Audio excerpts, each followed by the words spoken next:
When you really have a true north beacon about what you're supposed to do, people start to follow it. But if you can't give it to yourself, that's the first lie that I see is people can't do it for themselves. So I share all that to say is you've got to actually break down or remove distractions to figure out what the heck you want. Really. And that takes quiet. It takes quietness, which is really hard to do. Hey everybody, welcome to the View from the Top podcast. Glad y'all are listening in today. We got Big A in the house. Wally, what's up, buddy? Hey, I got a little bit of a bone to pick with you. Uh-oh. So I invite you to go fishing. Yeah. It's our first ever Big A and Wally fishing tournament. I know. And I just got to get it out on the table before you spill the beans. You skunked me on my home lake in my new boat. And I'm like, I went home with my tail tucked between my legs. I was like so embarrassed. Robin goes, how did it go? And I said, he beat me. She goes, what? She goes, you're like an experience. I'm not a pro or anything, but I tournament fish, for like 35 years. You go out there one time with my tackle and you beat me on my home lake. Like, what is up with that? All right. So I think there's some other stuff going on here that you're not saying. First of all, I think what happened is, I think you gave me the bait that you knew the fish were going to bite on. And you stuck with this topwater thing that you didn't think was going to work. That's what I think. So I think you're being gracious, first of all. Right. And then secondly, I think my amateur fishing abilities really showed up in we actually only caught one fish. Right. So I guess you really only win by one. Is that how it works anyway? Well, you won. Like 1 point. I mean, you won. And I just want to clear the air on this. Just to be honest with you, like I didn't do what you just said. Like I didn't allow you to beat me. Like I would spank your butt if I got a chance. I'll just be honest with you straight up. I'm competitive. I love to fish. But hey, the best part though, we had a great time. We got out there and didn't talk much about work and we enjoyed each other's company. It was a beautiful morning too. It was gorgeous. Oh my gosh, it was so great. It was gorgeous, but man, it was so fun. Thank you for doing that. Yeah, next time though, we're going to double down. Like we're going to put a wager on it next time. All right. Bring I'm your game. billfold with you. Bring some money. Let's go. Hey, I did my amateur fishing abilities did show up yesterday though. I was pretty embarrassed afterward. Caught the fish and it's a bass, right? So, normally you stick your finger in the mouth and you hold it up kind of a thing. Me, man, I like cradle a thing with my hand, and like holding it up, taking a picture. After that, I was like, oh man, like I may have won the first Big A Wally fishing tournament, but you definitely have proof that I'm an amateur fisher holder. Well, as long as we're telling the whole thing, the fish wasn't big enough for you to put your hand in its mouth. I mean, you had to cradle it because it wasn't much bigger than the bait you were using. But the truth is, it is what it is. You won. Okay, so next time we'll keep y'all updated. We'll let you know how the next Big A and Wally bass tournament goes. Yeah, it was good. Hey, we've got a great guest on today. We've obviously had some great guests on already. We're probably going to say that every show just because we know some pretty awesome people. And but man, Derek Champagne is going to be on with us today. And man, you guys, y'all listening today, you are in for a treat. You really are. I had a question for you, Big A. We both know Derek, right? So what's your most vivid thought about Derek? Like when you think about Derek, if you had to like say one thing, and I could say 25 things, but if you had to pick one, Sure. Like what comes to mind, like right top of mind? Intense. The guy's intense. He, it's in the interview where we talked about like his whole life is around getting it done, moving the needle, making it amazing. The guy has prioritized his priorities like no one else ever. I mean, the guy's got it dialed in. He hasn't always been that way, right? He surrounded himself with his trusted advisors and he's really dialed it in. I mean, there was a time where he was trying to figure it out, like a lot of people are trying to figure it out, but Derek is intense. And he wants to make everything he does incredible. And like, not from an arrogant standpoint. I mean, the guy's as humble as, like he didn't even share in the interview all of the accolades and the awards and the things that he's accomplished. Yeah. And you guys will see that in the interview. I mean, the guy is humble as they come, but man, he is so deserving of recognition and accolades because of all the success that he's had. but man, he loves God. He loves his wife, Valerie, and his kids, Emily and Eli. I mean, the guy is just a champion dad. He's a champion business owner, and he's a champion friend. I mean, I'm proud to call him friend. Yeah, right on. That's a lot of vivid moments. Thank you for the one. But they're Yeah, all well, true. you know me, Kevin. I can't You give can't just asked give for one. I can't know. do that. It's all good. Well, I will give one. I will give one. Because again, there's 25. You could probably give her more. know. But I remember being in a mastermind group with Derek some years ago, and we're still in one today. It was a different group, still ISI, but it was a different group, and we transitioned to different groups since then. But inside Iron Sharpens Iron. But we were in a small group setting. I think we were doing like a duct tape session, and duct tape session is pretty cool, right? It's where you sit around and you talk about strengths and weaknesses and kryptonite, right? But the person can't say anything back. They have to just listen to what you say to them. It's pretty cool. It's a great exercise to do. But anyway, we were doing that, and I said something to him that I thought maybe, I haven't actually asked him this, but he alluded to it a little bit one time in his interview. So I'll be looking for it. He alerted to the idea of I called him like the pivot king. And I think that he got offended with me for a minute. Maybe, I don't know. I should probably ask him, but what I meant by that, and it's so true, and he talks about it, he mentions it real quick in the interview. I was like, to me, it was a sign of respect, because he's out there, to you said, he's intense. So he's going after it, man. He uses this phrase, I've stole it. It's called without fail. It's part of one of their core values in their business. I love it. Without fail, fail. And so he's intense without fail, but he doesn't tend to stick to something that doesn't work very long, right? He pivots. Yeah, sure. And he finds something else that works. And man, I tell you what, I think you'll hear it even today when he's talking in his interview. There's a few things that he's pivoted on, opportunities that he's taken advantage of, and that's one of the things I remember most about him.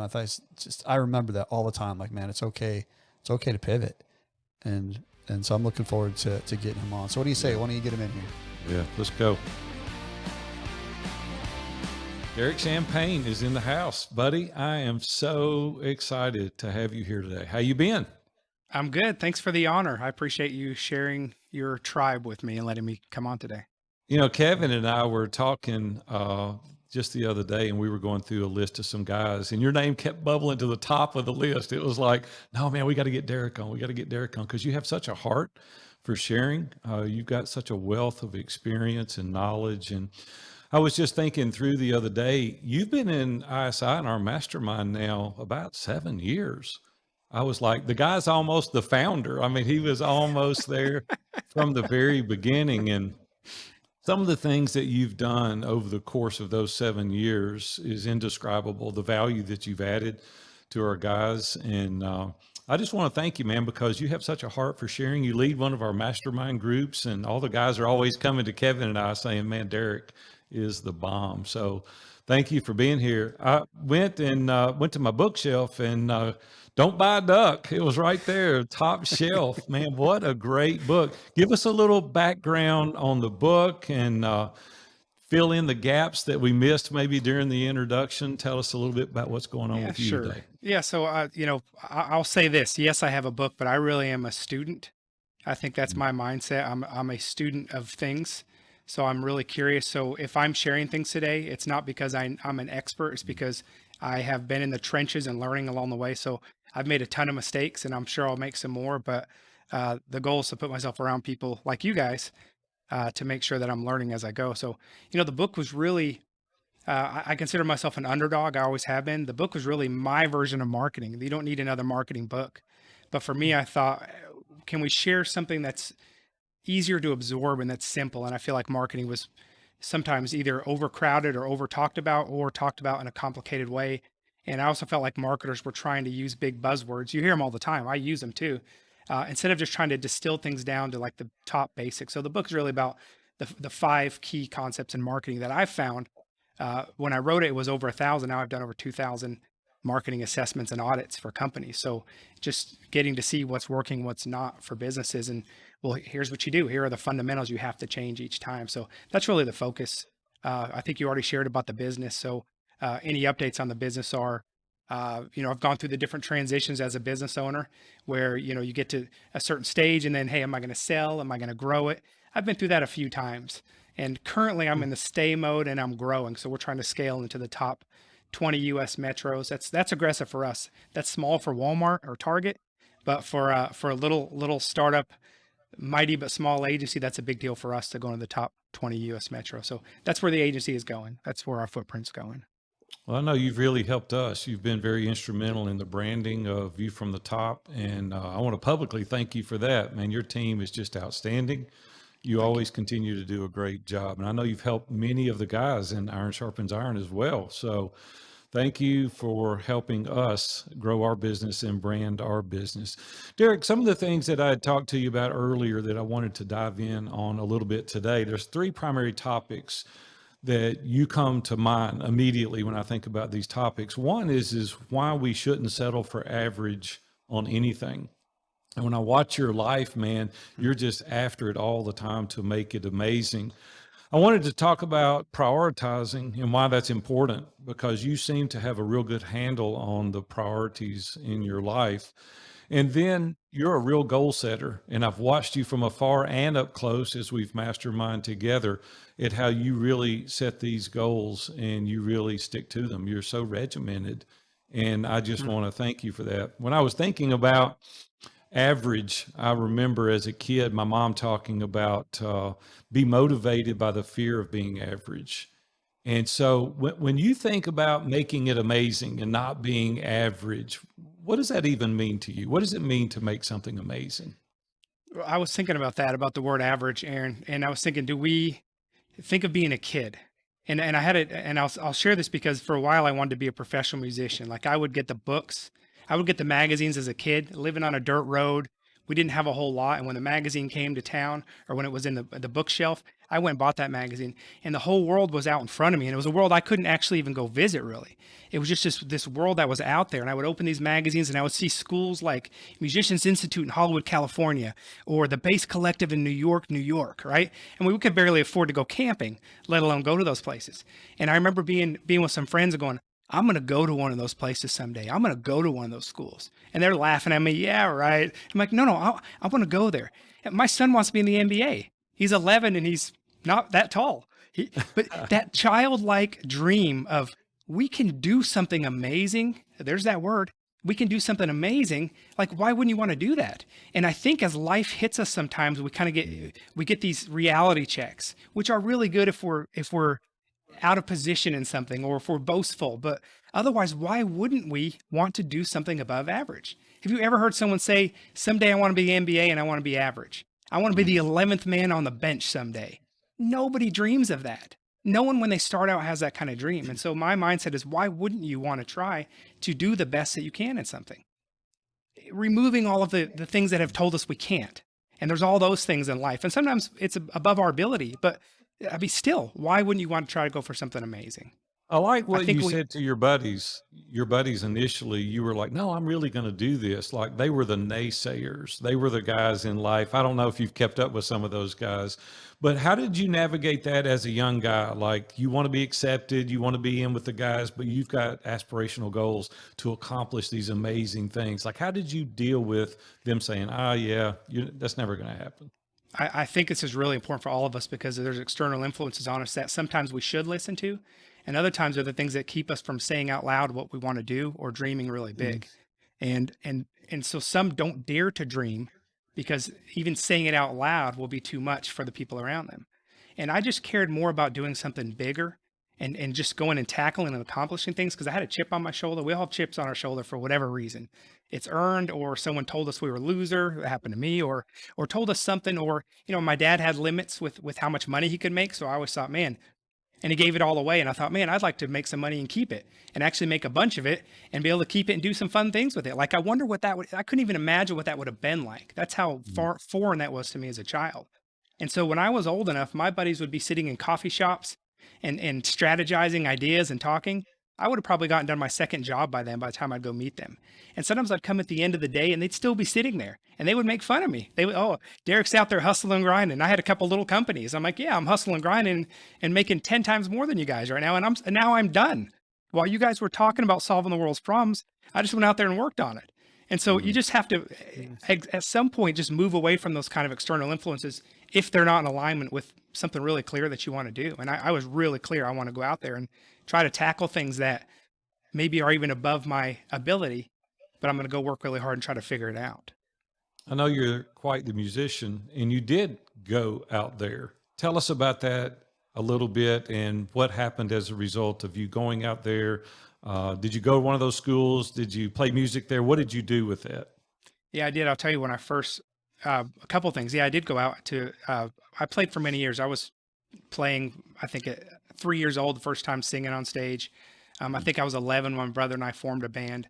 We were going back and forth to Nashville with my dad driving us and doing showcases. And it was really, other than business, it's all I wanted to do. Like there was no question for me that's what I was going to do. And I'm not a talented musician. My brother was a year older, is a year older, and was a virtuoso on the piano and guitar. And he would play his own recitals and just, push the teacher aside and just do his own concertos. And I was there scratching on the violin or the guitar. I just had to work a lot harder. So there was a few summers where I would spend 50 hours a week in my room practicing my bass guitar just to learn how to play it enough to where I could actually do more. So I did that for a long time, and it was just my work ethic till my fingers bled, and then I'd put the super glue on them and then keep playing.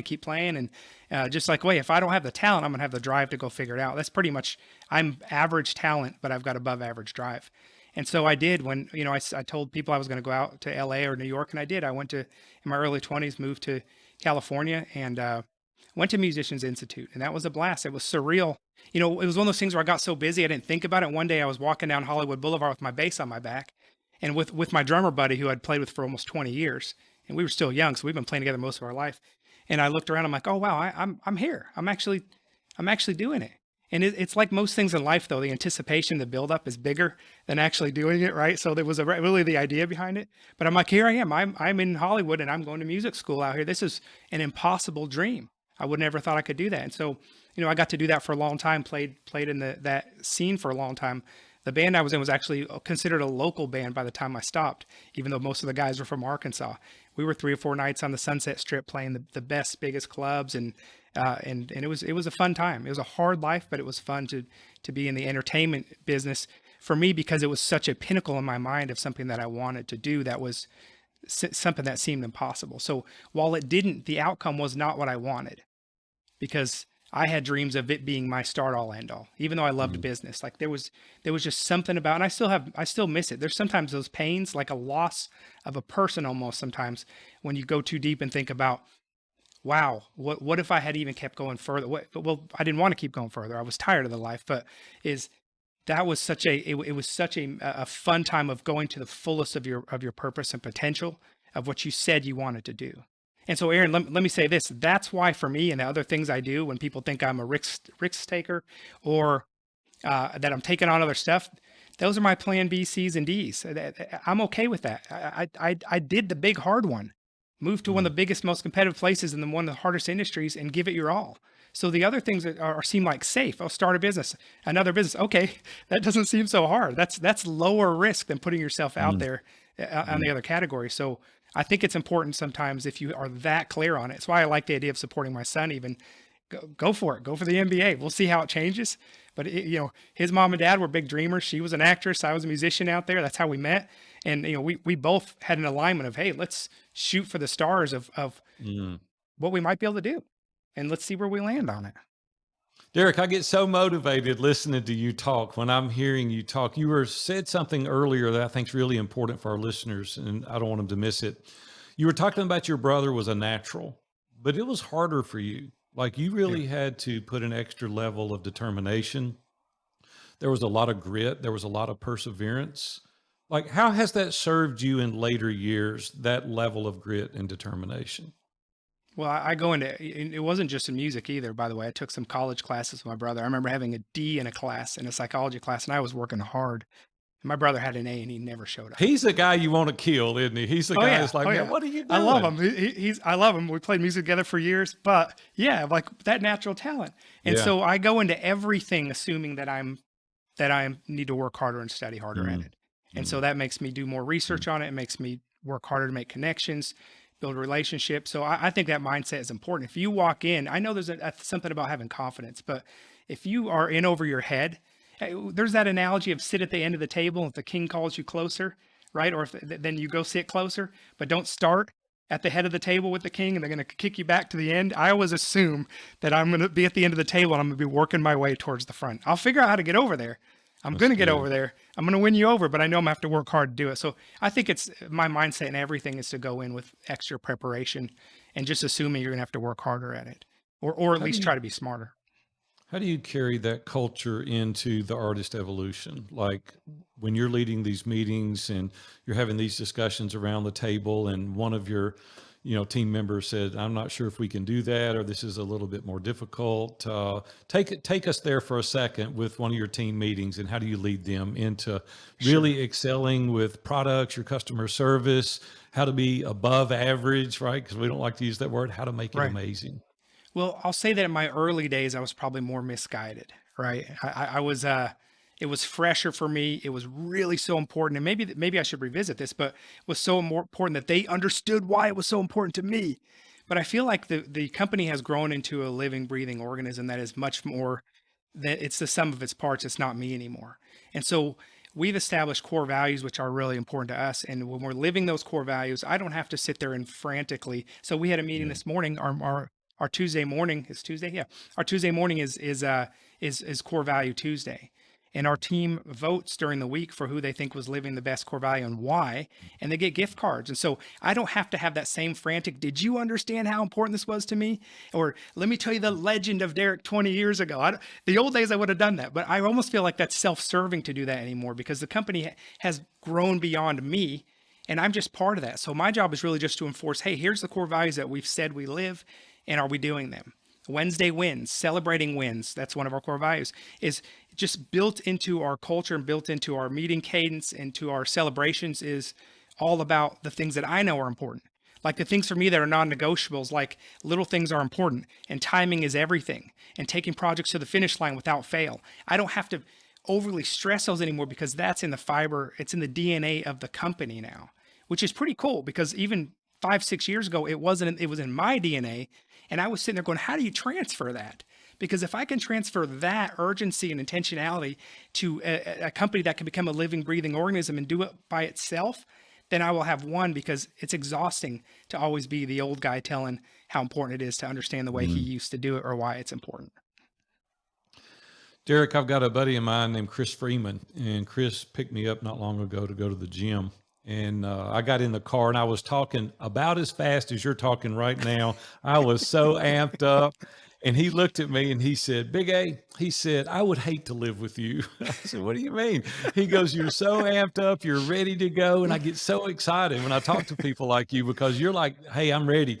How does that work out for you at home? Like with Valerie and with Emily and with Eli, like, do you bring that same disposition and we've got to be above average? Like we got to go for it. Like take us home for a second. Well, I have to curb it a little bit because I know the timing of the day with each of my stakeholders, my family members. And so, I know that in the morning that, when I first wake up, my wife needs some space, not space for me, but space for my energy. Cause I'll probably have been up for at least a few hours.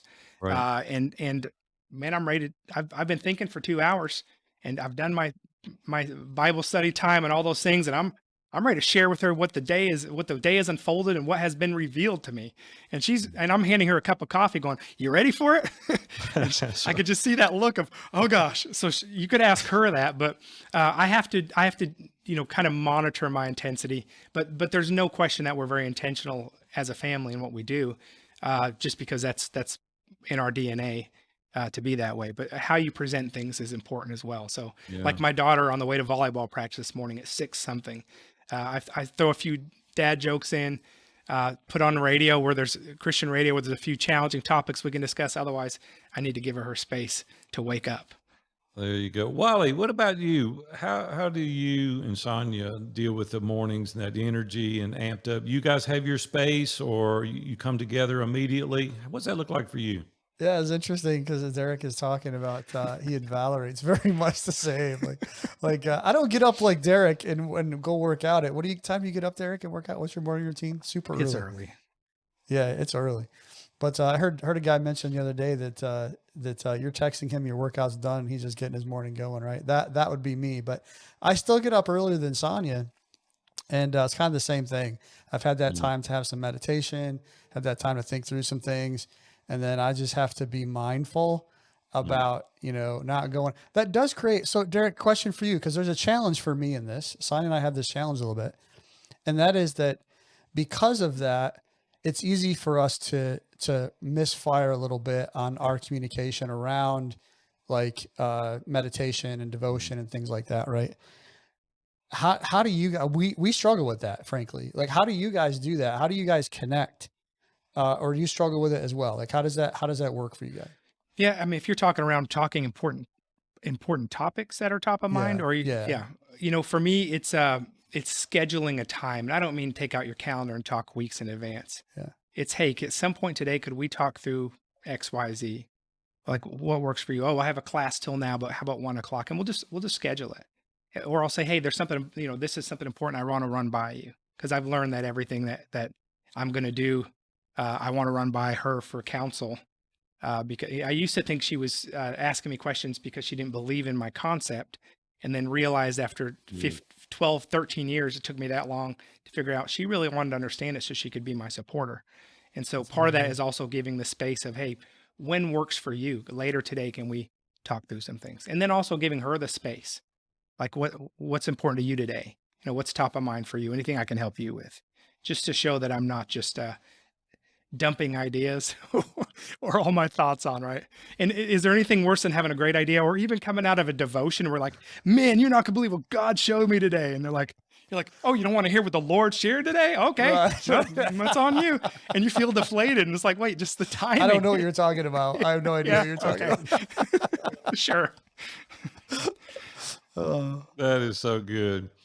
Derek, wouldn't it be easier? Like, you've been working really hard. You've done really well, grown a very successful company. What keeps you motivated, though? Wouldn't it be easier at this point in your career to kind of put it neutral, kind of coast? Like, what is it that's keeping you motivated?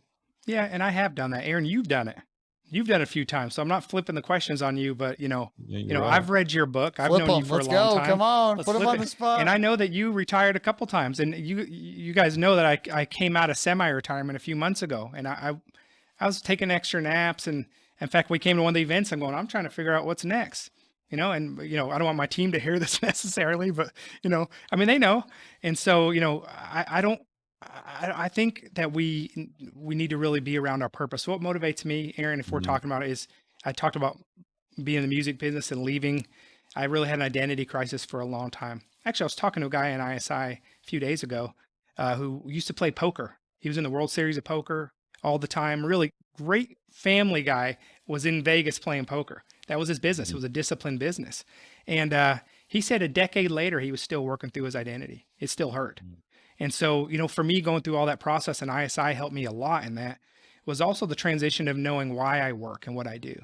And there was one particular event, Aaron and Kevin, where Aaron, it was your doctor who talked to us, and I'm forgetting his name right now.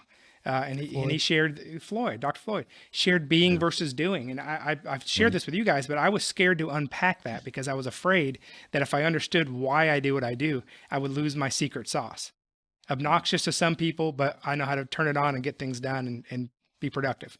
And so going through the process of that, I really got clear on my identity and knowing who I am. I've got real clarity around that, which I never had. I used to tell my wife I would pay any amount of money. This doesn't feel good for her to hear this, by the way. I feel bad I even said it. I said I'd pay any amount of money for peace. And, a friend would say, well, go pray. And I'm like, I am praying. We'll go to church. I am going to church. Well, you need to talk to God about it. I am talking to God about it. I need peace. And I couldn't find that. And I was creating a lot of noise around me. And that's a whole nother discussion. Maybe we get into it. That was keeping me from getting real clarity around who I am and what I should be doing. And so when we don't have clarity around who we are and what we're doing, we get even busier, right? So I want to make it clear that usually when I'm doing a few things, it's because I have clarity around it and I feel excited about it. And so, for me, the whole identity for me is I am a deeply loved child of God. I say that every day. And that's not just a cliche. Like that hit me in the eyes one day when a preacher said, this is who you are. And it floored me and I got emotional. And no one talked for about a minute. He said, I want you to marinate in that. I just sat there. I'm like, that is who I am. Like that strips everything else away. And then, by the way, you're welcome. You're deeply loved. And so now you have the joy, and I've given you some of these talents, some a lot, some a little, when I compare to other people. And now I get to be a steward of these talents I have. So I don't want to just sit at home all day on the couch. I want to be a steward of the things the gifts, the treasures that I've been given, and I want to use those. And so that might be an oversimplification, but that really is what I think about a lot when I think, why don't I just retire? Why do you keep doing things? Well, I'm a steward, and I'm deeply loved, and I get to continue to create and build things. Now, do it for the right reasons, for impact and all those other things. But why would you? I feel like you're not alive if you're just completely not. Be content. But if you're complacent, and Aaron, you've shared your example story, so maybe you're partly to blame, because I've read your multiple retirings and gone, no, I don't want to feel like that. No, it's terrible. Yeah. About 4 years ago, I'd made a conscious decision that we were going to cap Iron Sharpens Iron Mastermind at 150 members. And so one day in my quiet time, again, praying, contemplating, God said to me, who are you to cap this? And I'm like, who's talking to me? Like, what is going on? And he said, I'll decide when you cap this. Like, there's transformation going on. There's marriages being saved. People are doubling, tripling their business. They're impacting lives like none other. And I went back to our team about 3.5 years ago, and I said, hey, we're going to go for it. I mean, we're going to open the doors. We're going to start new masterminds, because there is life transformation going on. And so I think you've hit the nail on the head. It's a stewardship issue, right? God's given us these talents. He didn't give us these talents to use to make a lot of money so that we could live a life of leisure and not impact anybody else. I had a measure of success early on, but no significance. And I'm like, man, I've got to have some significance in my life. So if you're listening to Derek talk today, he's had a measure of financial success, but you hear what motivates him, and that's the significance. That's taking the team to new heights, being a great steward over what God's given him. Listen, let's shift gears for a second. This is a pretty difficult topic, and it's something that's really hard for men to get their arms around. Oftentimes, it's prioritizing your priorities. Man, that is so hard. I see every single day guys struggling with deciding what is the top of their priority. Like, what is it that I need to do today? And we chase the shiny objects. We're all looking for that magic bullet. And most of the time we end up just more frustrated doing the same thing over and over and over, not making any progress at all. So Derek, what do you do? How do you decide what is priority for you? Well, Aaron, I think I see that often as well. And it concerns me because I see people doing the wrong things, or they're stuck in indecision because they don't know what to do. And I'm going to give a plug for your What Do I Want document. I had a guy who I sat with several months ago, big executive guy in a big industry, great position. And he wanted to have coffee with me, and I had coffee with him. And he was struggling with what he wanted to do with his life and how to be intentional with his family. And I said, hey, I got a document for you. And I shared your document with him. And man, then I heard crickets. And I'll be darned if I wasn't at the gym last month, early in the morning. And who stands up next to me? That guy. And we both looked. I was like, hey. And he said, hey, I know I disappeared on you. I didn't even know what he was talking about for a minute. I'm like, oh, that's right. He said, you gave me some questions. This is the first thing he said to me, 5 a.m. You gave me some questions. We're both running. 5 a.m. You gave me some questions, and I didn't know how to answer them, so I disappeared on you. I don't know how. And I said, buddy, I completely understand. I couldn't answer a lot of those questions, but imagine if we could. Like, we can't control our circumstances, but imagine if we had such clarity that we could go a direction. You don't get in a car and start driving when you don't know where you're going. You can, but you're not going to go anywhere specific. So what if you could answer those questions? But we have so many noise and distractions that I see a lot of men just don't address it. And they live quiet lives of desperation without intentionality, and they live with regret. And I don't think it's fair for us, if we're going to call ourselves leaders, I don't think it's fair for us to take our families or our teams down that road. So the first thing it takes is leadership and clarity for yourself before you can do it for anyone else. You're not going to get anybody to come on board and get excited about what you're doing if you don't know what the heck you're doing, if you're not passionate about it and you're not clear about why you're doing it. Good luck. You might with a marketing campaign and it's going to fizzle out, over and over again. So when you really have a true north beacon about what you're supposed to do, people start to follow it. But if you can't give it to yourself, that's the first lie that I see is people can't do it for themselves. So I share all that to say is you've got to actually break down and remove distractions to figure out what the heck you want. Really.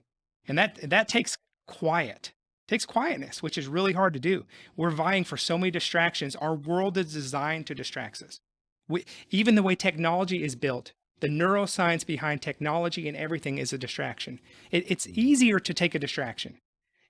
Now, one other reason people don't get quiet and clarity is because they know they're going to find out what they're supposed to do, and then they actually have to go do it.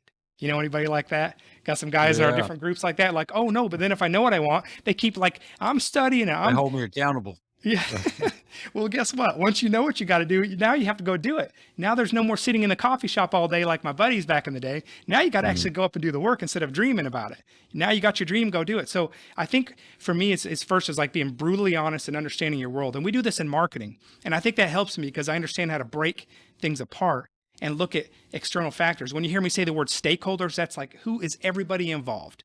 How is your world involved? Who is competition? Like, what does the world look like? And if you can figure out how to remove yourself emotionally from it, yes, have emotion in what you want and say, okay, here's what the world looks like and here's how I'm involved and here's why I should be doing what I'm doing. Then you plug yourself back in. So I have pretty good clarity. It may seem like a roundabout way of sharing, but I think it's important is don't just write out, I'm going to do these 6 things. You might be writing down the wrong half the time, more than half the time, I see the wrong 6 things written down because I haven't done the first work. Brutal honesty with myself, reflection around what my true north is. And for me, that's my faith. And so for me, I sit down and go, what do I want? Well, how does it align with my faith? How does it align with the key stakeholders in my life first? Who is that? That is, after my faith, that's my family. That's my community. Then that's my business and that's those other pieces. And it's in that order. And if you've got to kind of align it that way. And when you do, you can start to write out, okay, what are the big rocks that I need to account for? Only the big rocks. And then it goes to this discussion about deep work and being able to remove distractions. And that actually just takes practice. It's very hard to do if you're used to taking distractions. But you actually have to have the courage to shut things off and the courage to face yourself and assess, well, if this is the priorities I have, people change their priorities sometimes based on what they can accomplish, which is good. Those are next steps, not on based on where they should go. So it's an inventory of yourself, an inventory of your life, an inventory of your resources, and then a brutal honesty of what is it really going to take for me to get there. That kind of helps you. Maybe that sounds like a lot, but it's a continual revisit to that mindset to know, okay, I know that these are the next steps I'm supposed to take. And then it's not that hard. Okay, well, here's the next 6 things I need to do in this next quarter. Those are your big rocks. Writing out your big rocks and focusing on them. Mm-hmm. Mm-hmm. You know, let's just use one example of your determination. We've already touched on it a little bit. When I was doing a little bit of research, diving a little deeper into your company and your book, as I was preparing for this interview, there was that point where you were a little heavier. You weren't as in good a shape. You were like, hey, I'm not where I want to be. Tell us what transpired that you became very focused on your health. What transpired a few years ago? Well, there's a couple things. One is I've for 20 plus years have not been happy with my health. Mm-hmm. And for whatever reason, I did not have discipline in that area. It was yo-yo all the time, 20 pounds up, 20 pounds down. And I kept going back. Well, my early 20s, I worked out, lifted weights, worked out with Division I players. I would always brag on that. I'm like, well, and I kept thinking, well, that was a few years ago. And then I'm like, oh, wait, now it's been 10 years, 15 years, 20 years. Well, Derek, you do not get the keys to your vehicle anymore. I had to hand the keys off to my health because I am not to be trusted.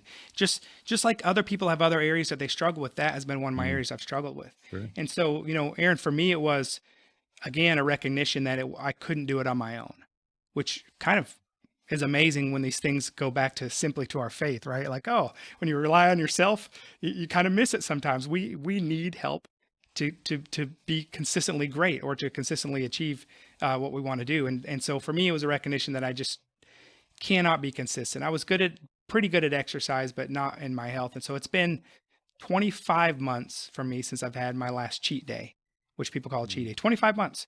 And I don't have cravings for the stuff I used to have before. And it wasn't that I was indulging. It's just, we don't have to unpack all that necessarily. Happy to, but I recognized for myself that whenever I was celebrating something, I would celebrate with a food I love.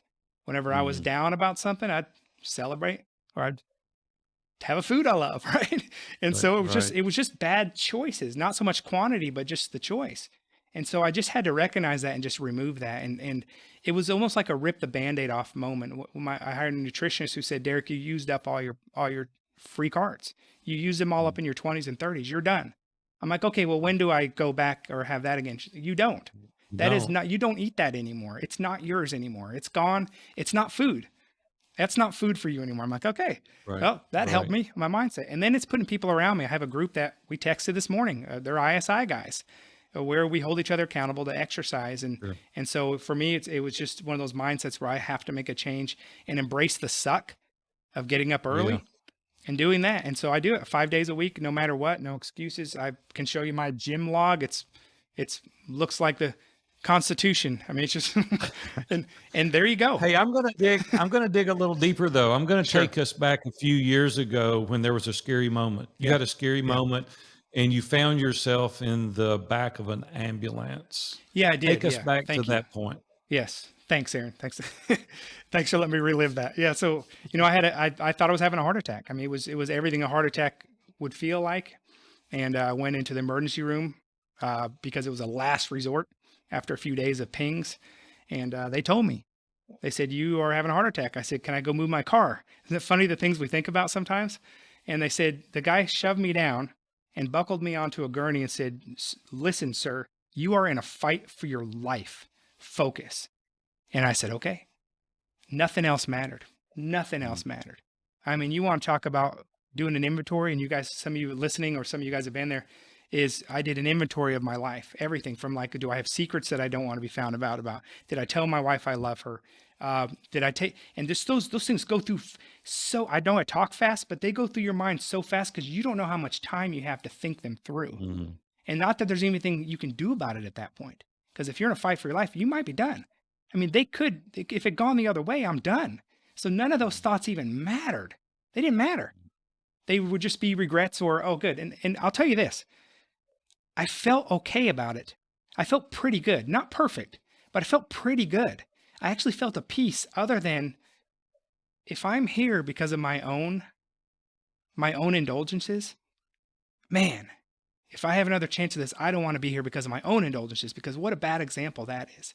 Well, he did this and that, but he was a little bloated, okay. Yeah. Okay. Well, and so, it turned out that I didn't have a heart attack, even though they told me I was, and I was in the hospital for a day or two doing tests and everything.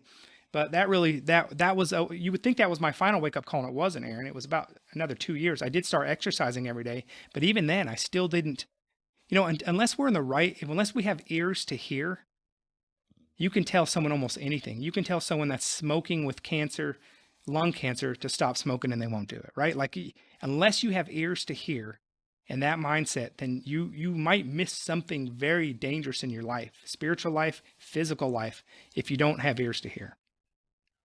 Derek, I want you to give the guys some practical ways that they can win at work and at home as we kind of finish up today. We've heard all the cliches, goals, give our life meaning and dream big, right? Go out there. If you're not the lead dog, the view never changes, and persistence makes all the difference in the world. We hear all this stuff all the time. We hear guys saying, stop playing so small.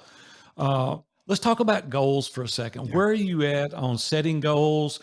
How do you stick with the goal, and how many goals are too much? Like, what do you do from a goal setting standpoint? Yeah, I don't know if I can answer how many are too much, other than if you're measuring and you're not hitting them, well, that's probably too much. Or if it's robbing you of some important things like quality time with your family and your spiritual time and your balance, well, then it's too much. And I do believe there are seasons. And one of my mentors early on, I think my kids were, I don't think I had my son yet. He said, Derek, you're a pretty ambitious guy. You've got 5 years at most. He said, your kids are going to notice. And lucky for me, so one piece of advice is you better have a conversation if you're married with your spouse and be on the same page about how you're going to handle the workload together And that doesn't mean you go work and she does the other side necessarily. Like, you got to talk through those things. My wife and I had good conversations about that. We were extremely aligned in how what our roles were and how we were going to contribute together to launch a business during those early years. But if you don't have that support, you're in trouble. And secondly is your kids are going to notice. And they're going to notice when they're older than 5 that dad's hustling, grinding, and is not mentally there or physically there. And so once they're old enough, you can't compromise that. You just can't. And so that might mean some limitations on how fast you grow and how many things you do. I don't think it's worth the sacrifice. I don't. I'm not one of those hustle and grind guys. People think I am. I'm a no excuses guy, and I'm a bring the right people around you guy. And so the biggest shortcut for anyone listening is do the opposite of what I did for my first 4 companies, because I've had several companies, and I failed at a couple and I sold a few. But each time that I failed, it was because I didn't get help around me. And if you want to shortcut things and be better with your time, do something like a mastermind like Iron Sharpens Iron, because you get sage advice on where you should focus your time and your priorities. And I don't know that specifically answered your question, Aaron, but I wish I'd been told that earlier. If I had been told early on, if I would have listened early on, hey, go bring better people than you around you and let them give you shortcuts, I would have saved a couple companies. I would have expedited a lot of companies. I would have saved hard work and lost hours and lost sleep and anguishing at night on my own about a line of credit or letting a partner go or, legal stuff. All those things you just are going to deal with if you're going to be in entrepreneurship, or if you want to, really push things. Those are just the shoes you wear. That's just part of it. And so, I think bringing people around you. But as far as goal setting, once you do set goals, like if you've got real clarity around where you're going, and you better, once you have clarity and vision around where you're going, you need to write your goals out, and you need to bring your team around you to support that. And you need to verbalize it. Like when your team knows what you're doing, and then take them in chunk size pieces that you can accomplish, they can help you. But if you're a visionary that's has your own goals and is kind of sporadically sharing them out and is changing them all the time, I know I pivot, but pivoting around an adjustment that needs to be made is okay. And then I think you're gonna have a lot more success. But bring your team around you to help you accomplish those goals is critical. How often do you review your goals? Do you keep them out all the time? I look at them every week. Yeah, absolutely. I mean, I review them. I review them in my head in the morning, as far as those bite-sized ones. But I think there's 2 different goals, right? There's your personal goals and there's your business goals, and I know they should align, but they are different.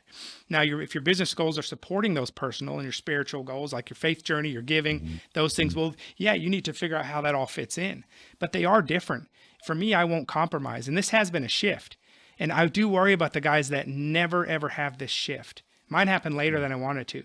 But if you can't shift to understanding which side is most important, and that is being the side of the legacy side with your family, you're not going to be happy. That level of success, no matter what it is, you're going to keep wanting more of that. It's a drug that it's insatiable. It really is. And so you want to know when you set a goal, have it aggressive but attainable, but don't keep moving it. And I'm the guy that said I'm opening 20 offices, but I'm also the guy that's home, that brings my kids to school, and I'm home before they get home. I figure that out. And you just have to work really smart with bringing the right people around to help you make better decisions and to help you do the work.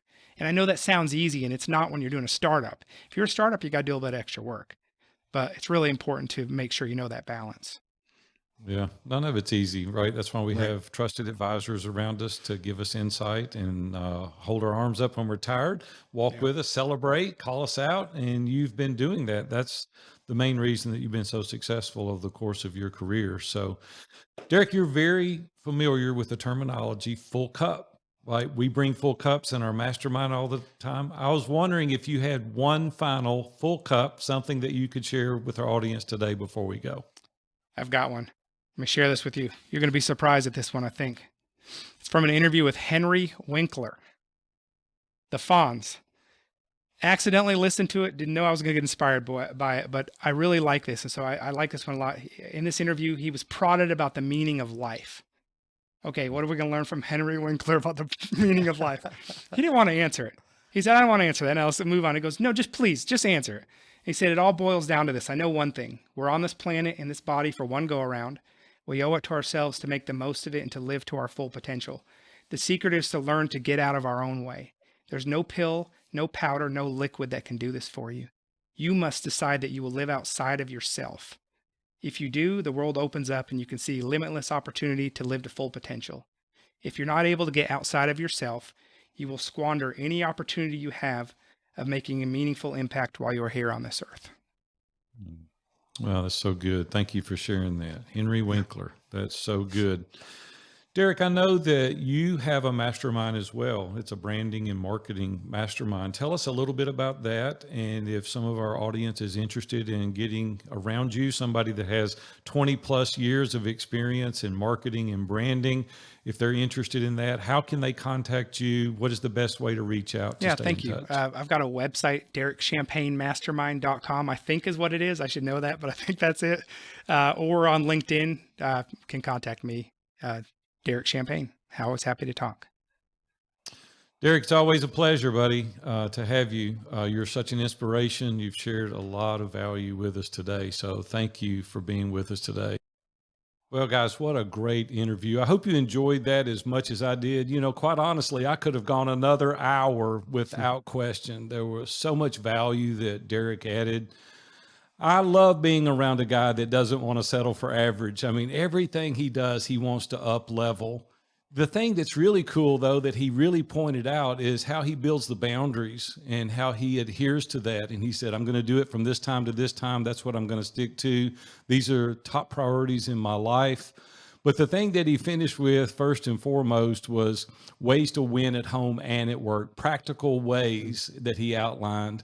And I just love that. The guy is just an amazing guy. And I want you to take what he has shared with us today and go out there and have your own view from the top. If you are interested in learning more about who we are, you can track us down by visiting viewfromthetop.com.